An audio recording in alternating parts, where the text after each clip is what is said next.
Now, how does an error happen, and what is the typical course of your day? Are you getting an order in from a client that says to buy or sell some Nikkei futures, and you're doing it? And then what is this? How does an error happen? Just well, I mean, there's lots of different ways. I mean, you'll get, usually our orders came through the desk in Tokyo, so there was a sales desk in Tokyo who'd be speaking to the clients. So we had no direct client conversations. The order would come down the squawk box, or it would come over the phone, depending on how busy it was at that time. Right, and so people know a squawk box is this kind of open speaker Yeah. where people yell down it all day. I know this all sounds insane if you've never been on a trading floor, but I used to have, even when I was a broker in London, I'd have squawk boxes from 10 different clients, and they would all shout down at me during the day, sometimes very colorful names, like, pick up the phone, you cunt, right? You know what I'm saying, right? Or buy 100 of this, or where is it? And there's actually some people's jobs all day, maybe you had one on your exchange, that just quote the market over squawk boxes all day long. So there's a lot of this audio communication going on. Yeah, there was a lot of audio communication, but ours was directly back to the trading, to two. So there was the trading desk in Tokyo who were taking proprietary positions, and then there was the sales desk who were passing orders through from a number of clients that would have been trading the Nikkei 225. So then the signal has to go into the pit. So you have guys who are executing the orders in the pit. And so we'd have 3 or 4 of those in the pit. So it would be a hand signal to say what you wanted to do. So maybe 7 bid on 100. Still got it, Nick. Well, it's difficult.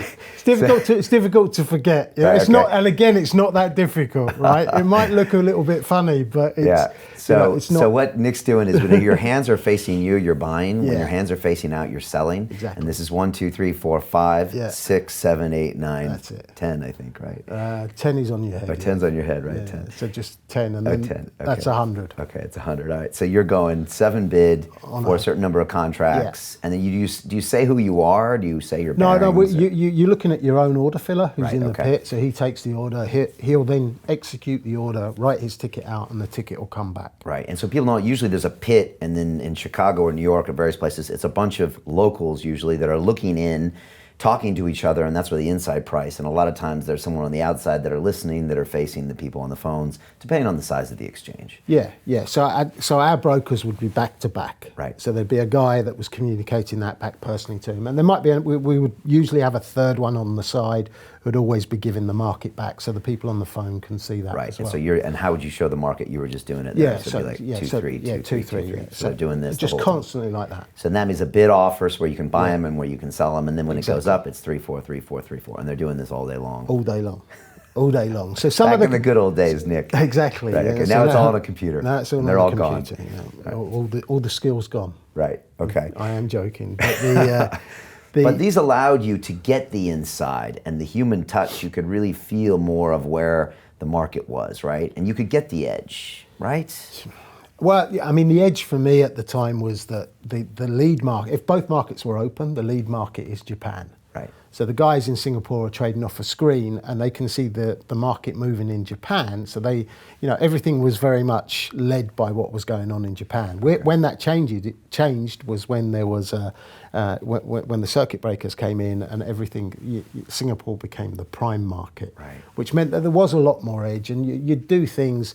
Again, going back to the spoofing and layering context, if you see somebody offer 1,000. People are naturally going to try. Somebody who's trying to get out of their market or get out of their position is going to lower their offer. So they're going to start to chase that bid lower.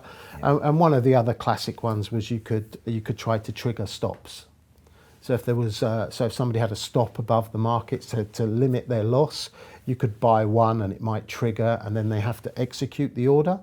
And in doing so, you could push the market a few. So there were a few things like that, which, from an investor's perspective, aren't ideal. Right. But in terms of what went on the market, were fair game at the time. And I presume to this day still are. I mean, if you get a futures market that's touching a new high, the most simple thing to do is to buy one at the next price and see what happens. Yeah, because it triggers people having to take their losses. Yeah. You can make gains on them taking their losses. So there's front running, like you said. If you know there's a big order coming in to sell, you can sell ahead of it and try to make money on them having to panic a bit. So these are kind of old school kind of trading strategies. Very much so. And then you get you get periods around crashes or wars where you know the opening bid and offer can really go anywhere. And there were some episodes many years ago, and we're not going to mention names, but there were, you know, a lot of brokers in Chicago and in other locations who, around the crash back in '87 and other periods, there would have been no bid in the pit. You know, so the market might have closed at 7,000 the day before in the Dow, and these numbers I'm just throwing out, I don't know what they were, but the Dow could have closed at, or it wouldn't have been the Dow, but it would have been one of the other markets might have closed at 7,000 the previous day. But then there's, you know, because of what's gone on in the New York markets, there's no bid in Japan, and so people are just, you've got lots of sell orders, they sell on the open, so they've got to be executed on the open, and it just pushes the bid lower and lower and lower, and several people became multi-millionaires overnight on that basis, because they were the people who bought at the low, and over the course of the day it's probably back up trading at 6,000. Right, they would throw a low bid in there. It would have to get filled. Yeah. You say low bid, but no one else was putting a bid in there. You've got to hit the bid. Yeah, it was a bit, and to give people who don't know these markets, it was a bit like trying to sell a house in Las Vegas in 2008, right, where you said, well, everyone tells you your house is worth 150,000, but if you have to sell it today, nobody will buy it. So guess what that house is worth today?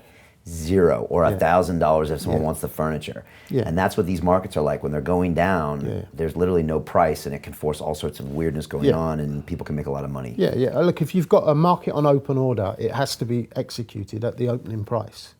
You know, there's no room for movement on that, and the client will hold you to that opening price. So if the opening price is 1,000 and it closes at 6,000, you've done your job. And it doesn't happen often, but you know, in those days of, you know, really huge movements or something really negative happening around the markets, it can happen. I'm sure Q8 was another one, when and any time there's a huge the first Desert Storm. Yeah.